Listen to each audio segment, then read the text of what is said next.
Hi friends, ఇదైతే గల్పులో మేకను వండుతారండి. మేకలతోనే వండుతారు. వాటర్ వేసుకొని దాంట్లో ఉప్పు, కారం, పసుపు, మసాలా, అల్లం వెల్లుల్లి పేస్ట్ అన్నీ వేసి మేకనైతే కట్ చేసి ఇస్తారనమాట.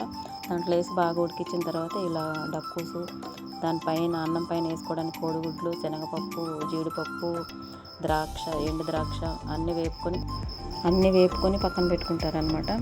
ఇవన్నీ అన్నం పైన చల్లుకోవడానికి. ఇదైతే టమాటా, నిమ్మకాయలు అన్ని డెకరేషన్ కోసం, ఉల్లిపాయలు ఇవన్నీ రెడీగా పెట్టేసుకుంటే మనం అన్నం అవ్వగానే దానిపైన చల్లుకుంటారనమాట.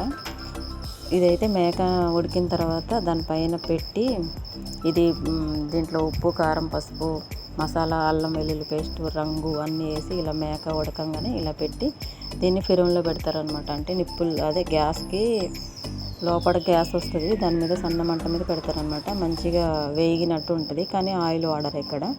అది దీని స్పెషల్ అనమాట. ఇలా మేకకి మసాలా అంతా పట్టించి ఉడికిన తర్వాత మళ్ళీ దీన్ని ఫ్రై చేసుకుంటారు. దీన్ని అన్నం పైన పెట్టుకుంటారు అనమాట. బిర్యానీ అన్నం వండుకొని దానిపైన పెట్టేసుకుంటారు. ఇది ఫుల్ ప్రాసెస్ మన ఛానల్లో ఉంది. మొత్తం అంతా వండడం అయితే చూపించలేదు, ఎలా వండుతారు ఏంటి అనేది మాత్రం చూపించాను. గల్ఫ్ కంట్రీలో ఇది స్పెషల్ అనమాట. ఈ వంట లేనిదే ఏ ఫంక్షన్ పూర్తవ్వదు.